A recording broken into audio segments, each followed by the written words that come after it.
this is Peter Charles and welcome to my fly tying video on tying the B&C Thingy.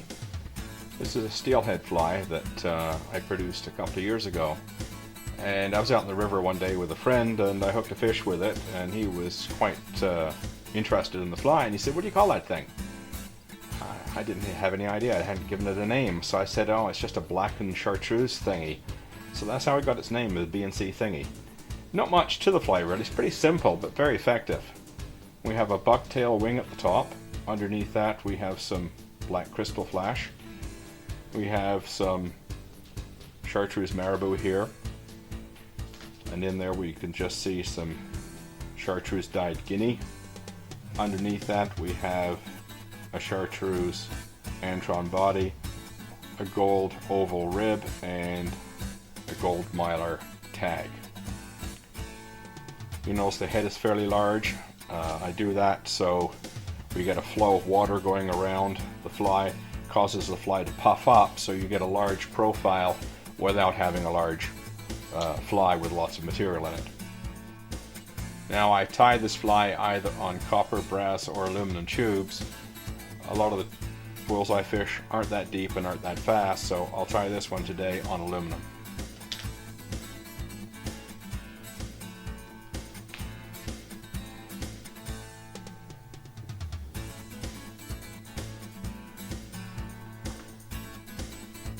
The thread I'm using is 140 dernier UTC chartreuse. Good strong thread, doesn't break that often, unless I get carried away of course. I don't usually break it unless I'm shooting a video. Here we have some mylar. It's gold on one side, silver on the other.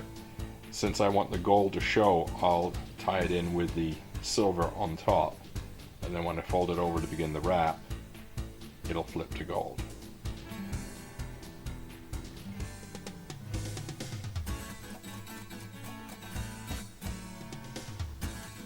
Now I don't worry about this being smooth. In fact, I like a little bit of roughness in here, because when I fold the mylar over, it will be pushed into those grooves and create some ridges, so that when I push my junction tubing on, it has something to grip on.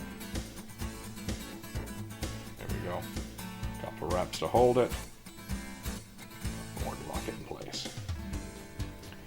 Okay, next we'll put on the gold rib,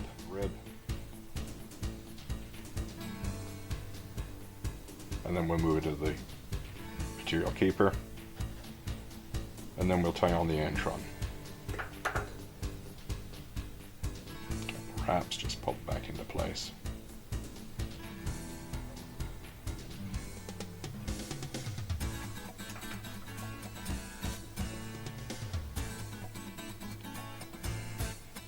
Wrap this all forward.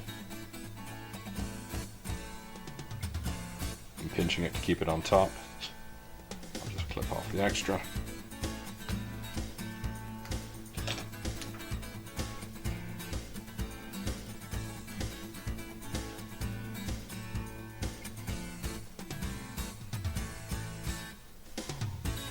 And I'll finish this off with a couple of half hitches. Since I'll be using my rotary vise, I don't want this to come off. It's a good idea to put in some half hitches here. Not only does it hold it on with the material keeper here, but it also keeps this solid in case I should break a thread. It also helps the fly be a bit more durable. So now I'll wrap the Antron forward.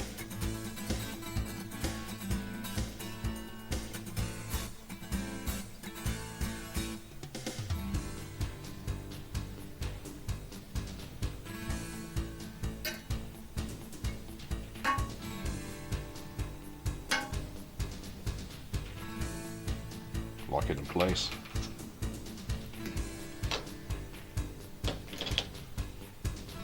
A couple more half hitches. Snug it down. Now we can put the rib on.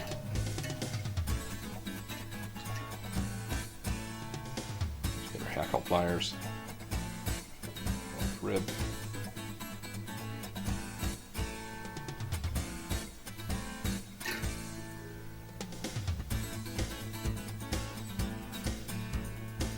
Back over to lock into place. If I was tying if I was tying a nice, elegant salmon fly, I wouldn't do that fold back because it adds bulk, but in this case, I want a good, durable fly. I'm less worried about bulk. In fact, I want that head to be rather large. The next step is to tie in the chartreuse marabou. You'll tie it in by the tip.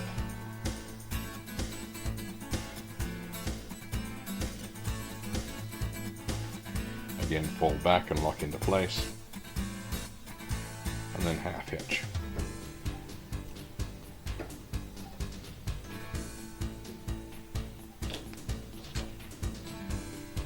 Now, marabou quills are delicate at the tip, so I usually put in one wrap and then I'll start to fold back.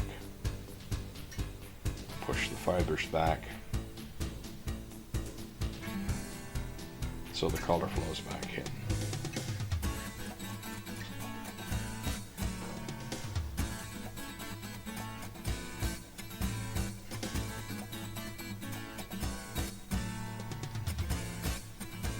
Fold the quill over to lock it in place and just break it off.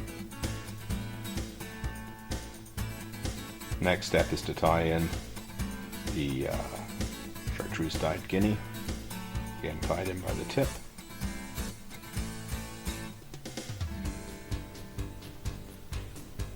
Wrap forward, fold over, wrap back, and then you can just take your scissors and clip that off.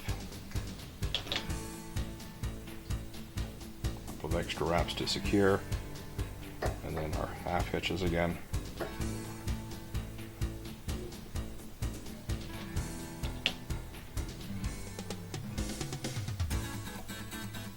Hack on pliers, just like the marabou, wrap and fold.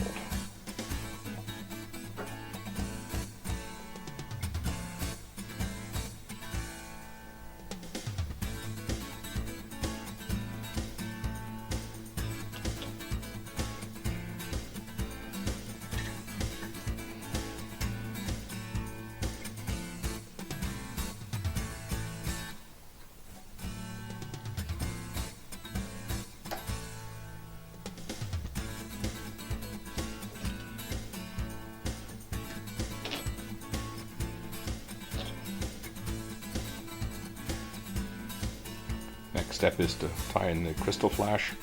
Grab it by the middle, slide it on, couple of wraps, hold it over, couple of wraps. Now we're ready for the wing. Use black bucktail. Now in this section here you can have a lot of short hairs, so if I was just to tie it in just after cutting it off, I'll have this thick blob here and the back end will be quite skinny, and worse, this added short hairs in here will actually cause it to be a little stiffer than it needs to be. So first off, I'm going to grab it by the tip and I'm going to pull these off into the garbage can. There, I've stroked out the smaller hairs, and this is a lot thinner now and a lot easier to tie in and will look a lot livelier on the water. First couple of wraps, I'm not going to do them too tightly. I'm going to tighten them up a bit because I don't want this flaring out too much. Now I'll just trim this off.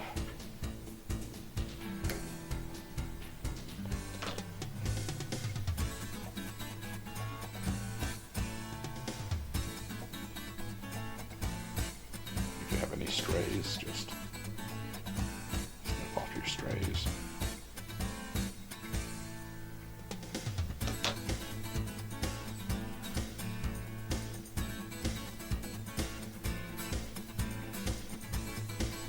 When you get to the back end, make some loose wraps and then tighter as you go forward.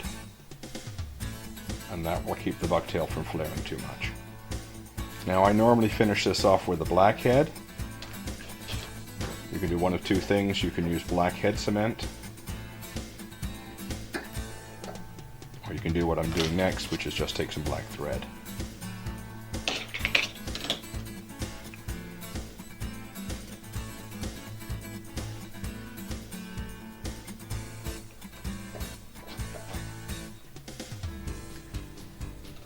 It's your choice how you like to do it, using black thread or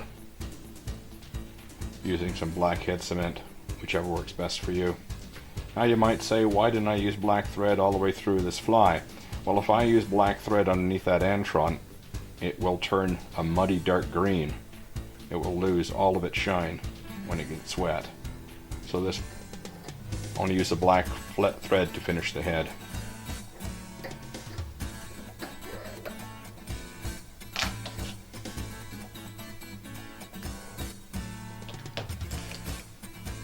There we go, the black and chartreuse thingy, or the B&C Thingy.